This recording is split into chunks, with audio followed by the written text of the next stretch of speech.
फलभक्षेण गर्वस्यात् गर्भेणोदर वृद्धिता स्वल्पभक्षं ततो शक्तिर गृह कार्यम कथम भवे।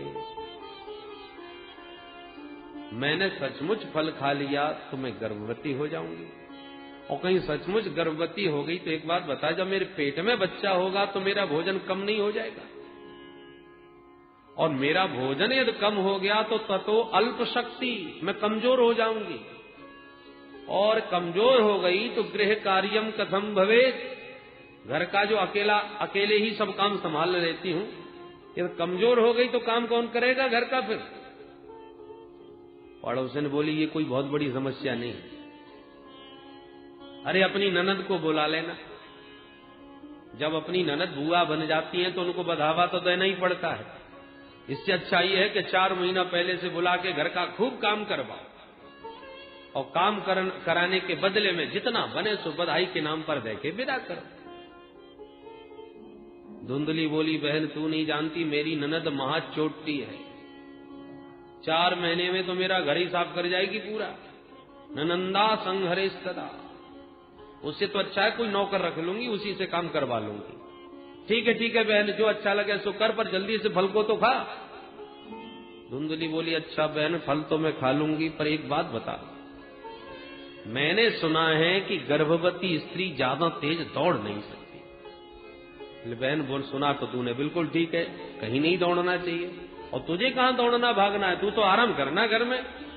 धुंधली बोली घर में तो आराम करूंगी, पर अचानक कहीं भूकंप आ गया तब, या घर में ही आग लग गई तब, देख बहन कब भागना पड़े कोई भरोसा नहीं, और कुछ भी दुर्घटना भई तो सब तो भाग के अलग खड़े होंगे, मरना तो मेरा होगा, मैं कैसे भोगूंगी। दैवात घाटी ब्रजेत ग्रामे पलायेत गर्भिणी कथम। पड़ोसिन बोली हे भगवान तू क्या उटपटांग बातें सोच रही है, ये सब सोचना बंद कर, चुपचाप भगवान का नाम लेके फल खा ले। अच्छा बहन तू कहती है तो अब मैं खा ही लेती हूं, पर एक बात और बता। क्या? बोले मैंने ऐसा सुना है कि सुखदेव जी महाराज मां के पेट में 12 साल तक रहे थे, सच बात है? बोले हाँ बहन सुना तो मैंने भी ऐसा ही है। धुंधली बोली हे भगवान कहीं मेरा बेटा 2-4 साल भी रह गया तो तदा में मरणम भवेत, मैं तो बिना मौत के ही मर लूंगी। सुखवन निवसेत गर्भस तम कुक्षे कथम उत्सृजित। देख बहन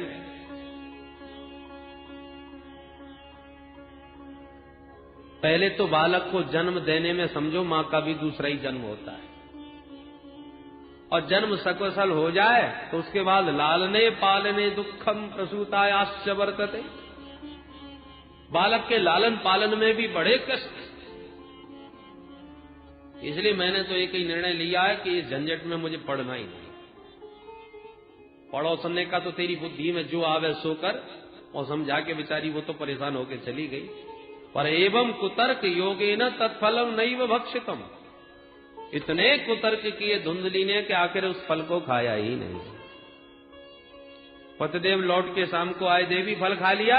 हाँ महाराज वो तभी खा लिया था मैंने, झूठ बोल करके पंडित जी को संतुष्ट कर दिया। परंतु दूसरे दिन इसकी छोटी बहन मिलने आई। धुंधली कैसी हो?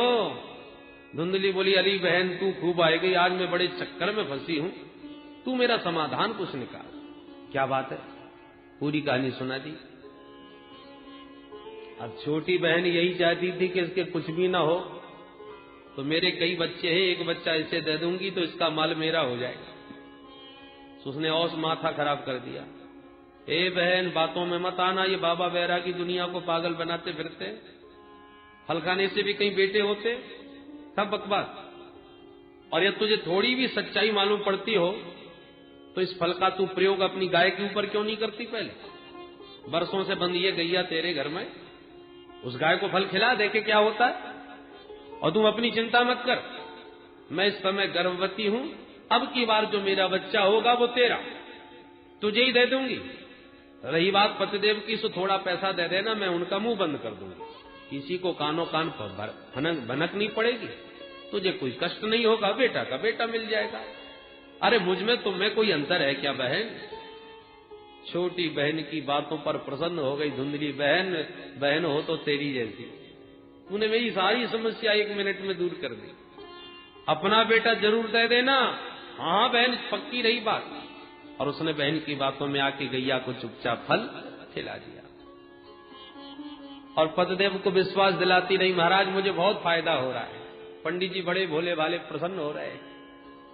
कालांतर में छोटी बहन के बेटा हुआ। उसने रात में आके धुंधली को सौंप दिया। धुंधली ने वो बच्चा गोद में लेके अपने पतिदेव को दिखा दिया, महाराज मुझे देखो बेटा हुआ है।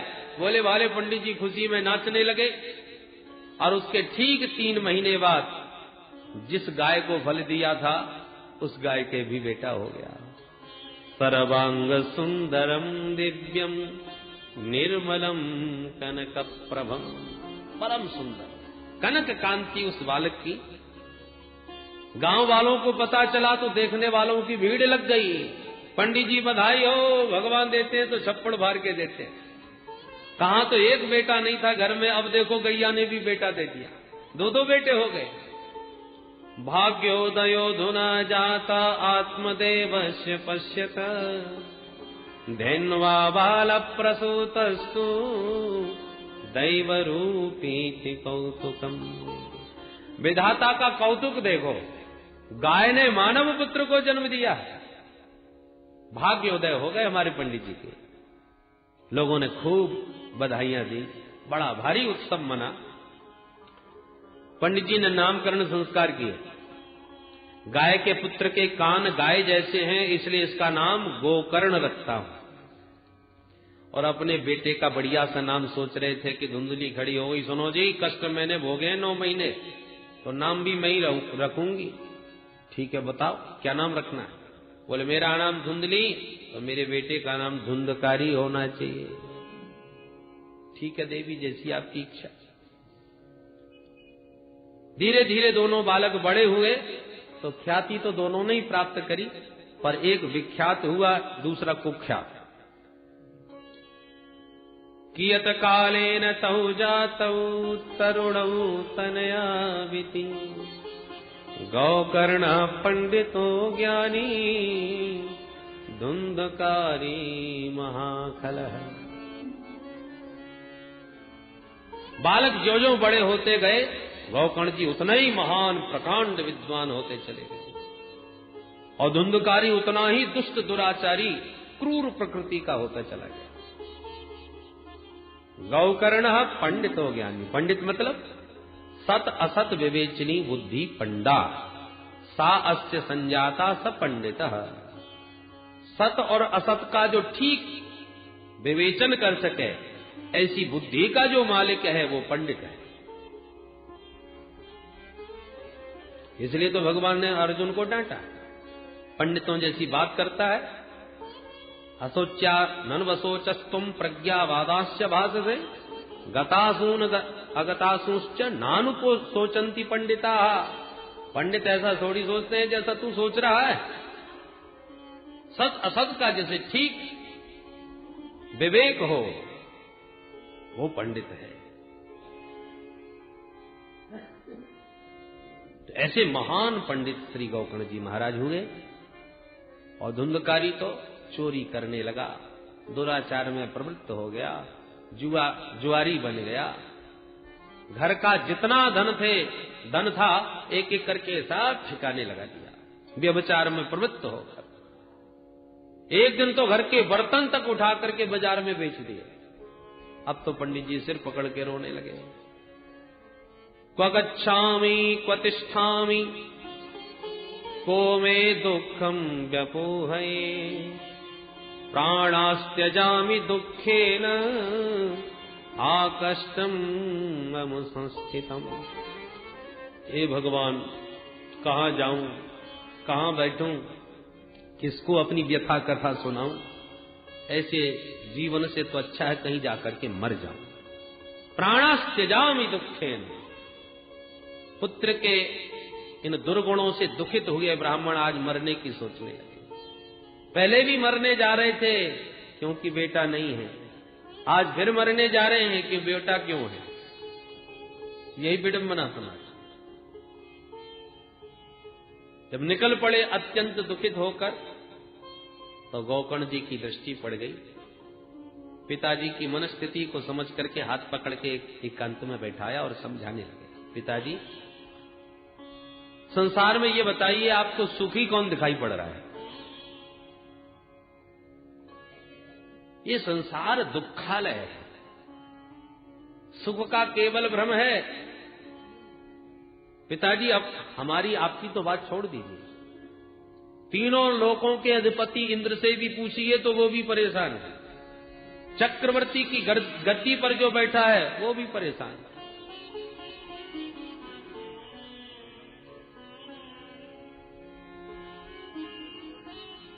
न चेन्द्रस्य सुखम किंचित न सुखम चक्रवर्तिनः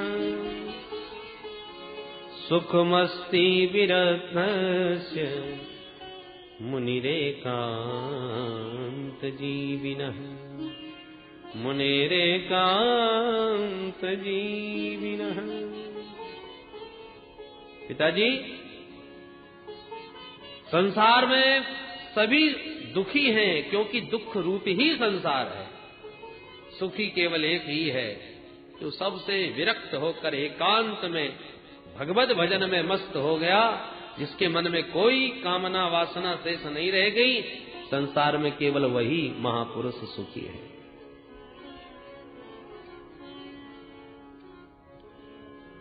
अंधकूपे स्नेह पासे बद्ध पंगुरहम सटः। जीव स्नेह के पास में बना हुआ, संसार के पास में बना हुआ, इस संसार के अंधकूप में पड़ा हुआ है। बुद्धिमान वह है जो इस कुएं से अपने को निकाल के बचाए। बेटा, तो मैं क्या करूं? गोकर्ण जी कहते हैं, उसका हम उपाय बताते हैं। और 2 श्लोकों में बड़ा ही सार गर्वित उपदेश श्री गोकर्ण जी ने आत्म कल्याण का दिया। देह स्तिमां सरुधरे भीमतिं त्यजत्वम् जाया सुतादिषु सदा ममतां विमुञ्च पश्यानिशं जगदिदं क्षणभङ्गनिष्ठम् वैराग्यरागरसिको भवभक्तिनिष्ठः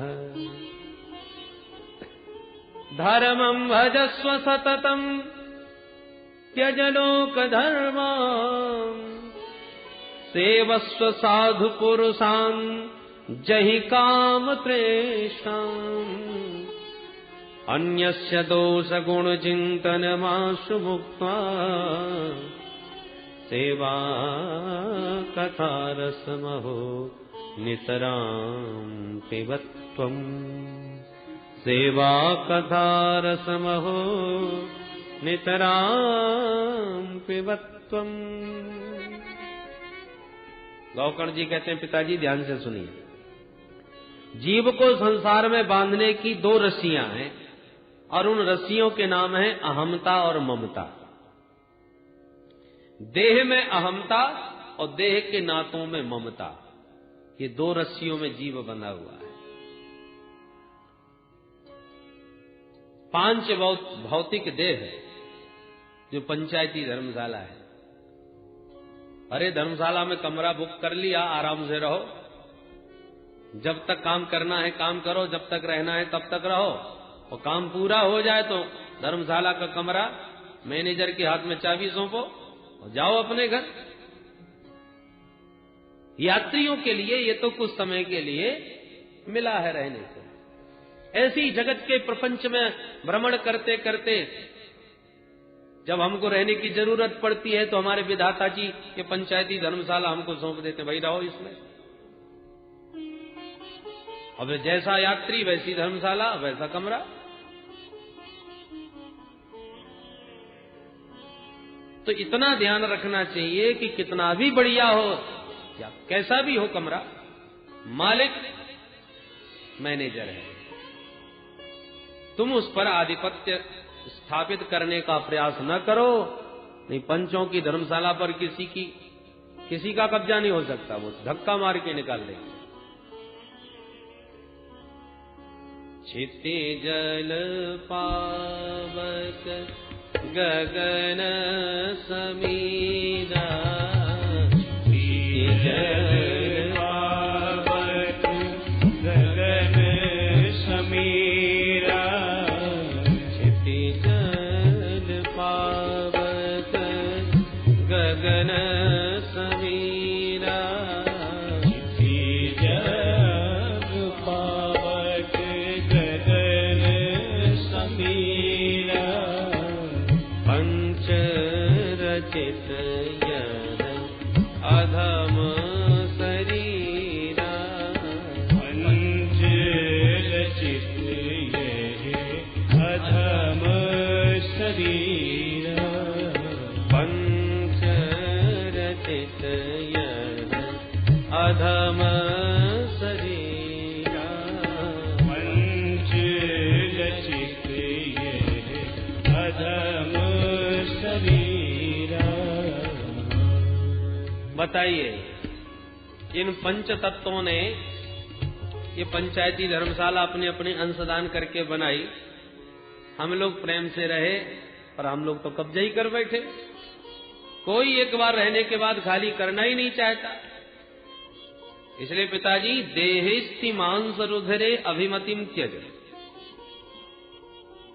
देह पर बारंबार विचार करने से देहाशक्ति छूट जाती है। मांस, मेद, मज्जा, स्नायु आदि से विनिर्मित अस्थि स्तंभम स्नायुबद्धम मांस सौणित लेपितम चरमामनद्धम दुर्गंधम पात्रम मूत्र पुरीसयो, ये शरीर की स्थिति है। ईंट गारे सब भरे पड़े हैं, बस दीवालों पर बढ़िया डेंटिंग पेंटिंग कर दिया इसलिए चमक मारने लगे। तो यही स्थिति तो इस भवन की है, जिसमें हम आत्मबुद्धि किए बैठे हैं, देहात्म बुद्धि। इस नासवान शरीर को आत्मा मान लेना, ये पहली रस्सी है। और दूसरी, जाया सुता दिशु सदा ममताम विमुंच। अरे जब देह ही हमारा नहीं तो देह के नाते हमारे कहां से हो जाएंगे? देह के नातों में चिपके। उन सबकी ममता को त्यागना चाहिए, अहमता और ममता। जहां रेल में रिजर्वेशन करवाया हमने और यात्रा की तिथि में जैसे ही हम अपने कोच में बैठे, अपनी बर्थ पर जाके कब्जा करके बैठ गए, गाड़ी चल पड़ी तो और भी तमाम उस डिब्बे में यात्री बैठे थे आसपास, उनसे राम राम होने लगे। कहो भैया कहां तक जा रहे हो? अब उसका किसी का कहीं स्टेशन, किसी का कोई स्टेशन, सब अलग अलग स्टेशनों के टिकट लिए बैठे। गाड़ी चल पड़ी, यात्रा का शुभारंभ हो गया और बातों बातों में यात्रियों से गपशप करते करते घनिष्ठता बढ़ गई। एक ही साथ यात्रा कर रहे थे, इसलिए बातों बातों में जान पहचान बढ़ी और वो जान पहचान धीरे धीरे घनिष्ठता में परिणत हो गई। साहब देखिए, घर से बढ़िया लड्डू लाए हैं, आप भी पाइए। उसने भी कुछ आपको खिलाया, आपने उसको खिलाया। और प्रेम की चर्चा करते करते अचानक सामने वाले का स्टेशन आ गया। उसने बोरिया बिस्तर बांधे, अच्छा भैया चलते हैं, हमारा टिकट पूरा, हमको यहीं उतरना था। आपने भी हाथ जोड़े, राम राम करके विदा कर दिया। उसकी सीट खाली हुई तो वहां पर दूसरा यात्री आ गया, भैया यहां से हमारा रिजर्वेशन, आप बिराजिए। अब जिसका जहां जितना यात्रा का टिकट हो उतरते जा रहे हैं। नए नए यात्री आते जा रहे हैं, पुराने उतरते जा रहे हैं। उनमें कुछ बहुत अच्छे मिल जाते हैं सत्संगी, और जब बहुत अच्छे मिल जाते हैं तो यात्रा का पता ही नहीं चलता कि कब कितनी लंबी यात्रा बातों बातों में पूरी हो गई। और जब कोई खतरनाक मिल जाए तो महाराज छोटी सी यात्रा भी बहुत लंबी बन जाती है। हे भगवान, इस दुष्ट से कैसे पिंड छूटे। यात्री सब प्रकार के होते हैं भाई, कभी अच्छे यात्री मिलते हैं तो कभी विचित्र भी मिल जाते हैं, पर यात्रा तो करनी ही पड़ती है। ऐसी ये जीवन की यात्रा है। वाहन कई प्रकार के हैं, कभी रिक्शा से, कभी तांगे से, कभी बसों से, कभी कार से, कभी ट्रेन से, कभी प्लेन से, अनेक वाहन हैं। ऐसे हमारी जीवन की यात्रा में भी अनेक वाहन मिलते हैं। कभी कीड़े मकोड़े बने तो कभी कुकर सूकर मिले, तो कभी सुंदर मानव देह, कभी देवताओं का शरीर। देव त्रिगण नयनिषु, अनेक प्रकार के इन वाहनों में हमने सफर किए और हर वाहन में यात्रा करते समय यात्री मिले, सहयात्री।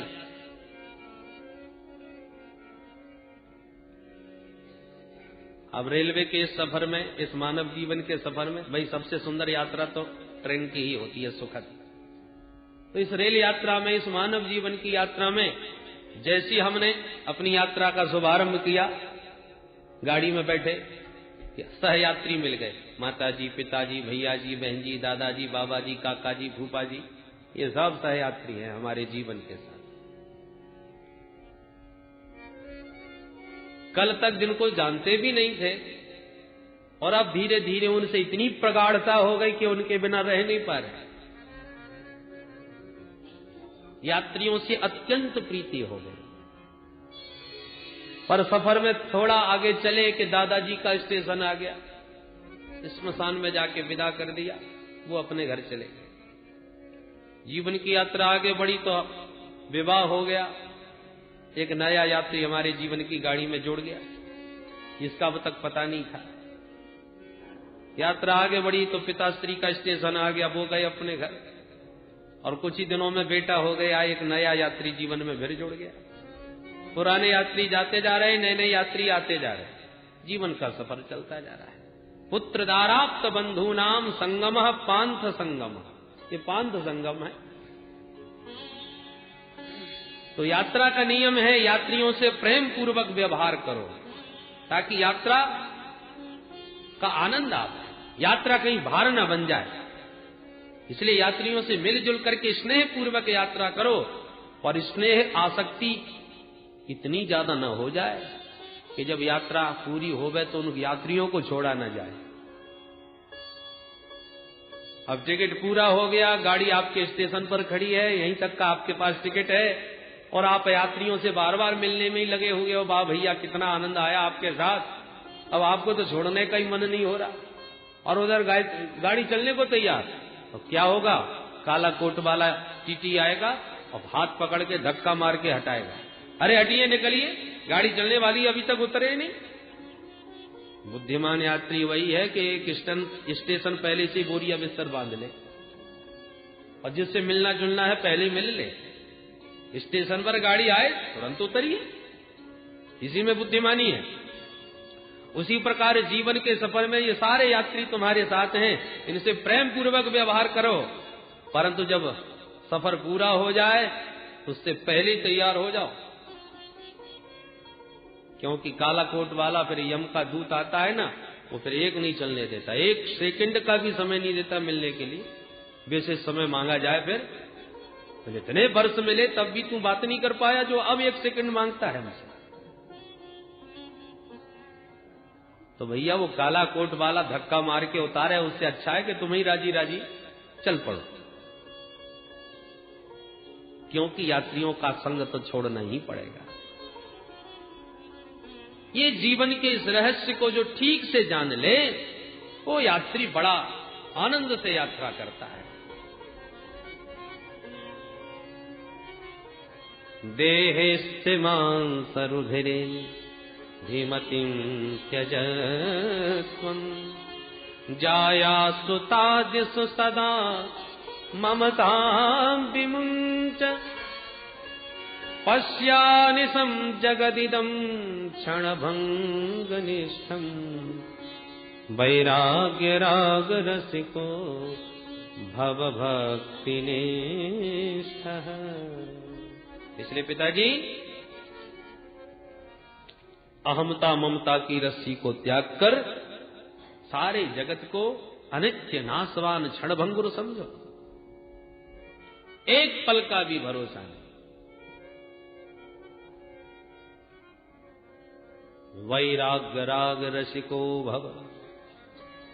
संसार में राग करके क्या मिला वो तो आप देख चुके हैं, अब वैराग्य से क्या मिलता है उसका भी तो आनंद लेके देखो, वैराग्य के भी तो रसिक बन के देखो पिताजी। धर्म का आश्रय लो, परम धर्म का आश्रय लो, लौकिक धर्मों का परित्याग करो।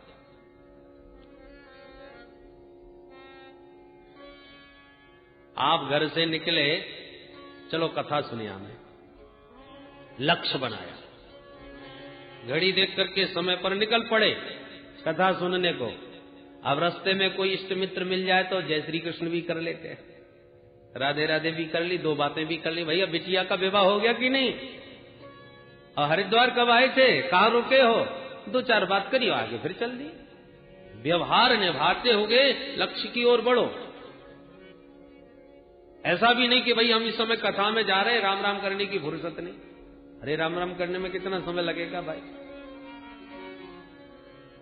परंतु राम राम करने में तो बुराई नहीं है, पर इतने घनिष्ठता में बातें भी मतलब उलझाओ, इतनी बातों में भी नहीं उलझ जाओ जो कि 2 घंटे बातों में ही निकल गए और कथा का समय पूरा हो गया। निकले तो थे कथा सुनने को और मार्ग में मित्र ऐसा मिल गया कि 2 घंटे उसी की गपशप में बीत गए, तो लक्ष्य भ्रष्ट हो गए। उसी प्रकार आए थे हरि भजन को होटल लगे कपाट, लक्ष्य क्या लेके आए थे और करने क्या लगे। लक्ष्य तो ये था कि मानव तन उस परम तत्व को पाने के लिए था, जिसको पाने के बाद कुछ पाना शेष नहीं रह जाता, जिसको जानने के बाद कुछ जानना शेष नहीं रह जाता। रही बात व्यवहार की, तो जीवन चलाने के लिए थोड़ी जीविका का भी आश्रय ले लिया, कुछ व्यापार भी किया, या जो भी भाई यदि विवाह शादी करके गृहस्थ जीवन बसाया है तो उसका भी दायित्व निभाना चाहिए। परंतु जीविका जीवन के लिए है, जीवन तो जीविका के लिए नहीं है। पर हम तो यही कर बैठे, जीविका जीवन के लिए होनी चाहिए, पर हमने तो जीवन को ही जीविका के लिए समर्पित कर दिया। अंतिम क्षणों तक जीविका का ही चिंतन करते करते कैसे होगा, क्या होगा, मेरे बाद कौन संभालेगा, इतना सब जिम्मेवारी मेरे ऊपर। बोलो जय श्री कृष्ण। भोजन देह यात्रा के लिए आवश्यक है, पर देह यात्रा भोजन के लिए तो नहीं है कि शरीर भोजन के लिए धारण किया है, कि भोजन शरीर धारण करने के लिए किया है। आज हर व्यक्ति संपूर्ण जीवन अपनी जीविका में ही गंवा देता है, जीवन के स्वरूप और लक्ष्य को ही भूल जाता है। इसलिए पिताजी, मानव जीवन का परम लक्ष्य है प्रभु का प्रेम, भगवत प्राप्ति। भगवान शंकराचार्य जी प्रश्नोत्तरी में कहते हैं, जन्मना उसका सार्थक जिसका दोबारा जन्म ना हो, मरना उसका सार्थक जिसे दोबारा न मरना पड़े, उसी का जन्म मरण सार्थक। तो भगवत प्राप्ति के बाद जन्म मरण ही छूट जाएगा, वो परम लक्ष्य है। परंतु जिन माता पिता ने जन्म दिया है उनकी भी सेवा करो, मातृदेवो भव पितृदेवो भव, ये भी आवश्यक है, ये लोक धर्म है। परंतु संसार के व्यवहार में ही इतने हम न डूब जाएं जो जीवन के लक्ष्य को ही भूल जाए। धर्मं भजस्व सततम त्यज लोक धर्मान् सेवस्व साधु पुरुषान् जहि काम तृष्णाम्। पिताजी, साधु पुरुषान् सेवस्व, साधु पुरुषों की संगति करो, और काम तृष्णाम जहि, संसारियों का संग करोगे तो संसार की कामनाएं होंगी। देखो साहब, हम गाड़ी खरीद के लाए, आपको पसंद आई, अब आप उसकी गाड़ी पर हाथ फेर फेर के देख देख के आपके चित्त में भी गाड़ी चिपक गई, ऐसी गाड़ी हम भी खरीदेंगे। देखो साहब, कोठी बनाई है, अब आप देख देख के आपके मन में भी कामना जागृत हुई। तो संसारियों की संगति से संसार चित्त पर चढ़ता है, ऐसा होना चाहिए, ऐसा हम भी करेंगे। और साधु पुरुषान सेवस्व, जो भगवत प्रेम में रंगे हुए हैं, भगवत रसिक जन हैं, उनकी संगति करो तो भगवत प्रेम आपके भीतर भी जागृत होने लगा। नेताओं के साथ रहना प्रारंभ करो, नेतागिरी अपने आप धीरे धीरे आ जाएगी। पहलवानों के संग रहना उठना प्रारंभ करो तो पहलवानी भी आ जाएगी। ज्वारियों के साथ बैठना प्रारंभ करो, पत्ते फेंकने आ जाएंगे। ऐसे ही भगवत रसिक जनों का संग करो तो भगवत प्रेम अपने आप जीवन में आता चला जाएगा। जैसी संगत वैसी रंगत।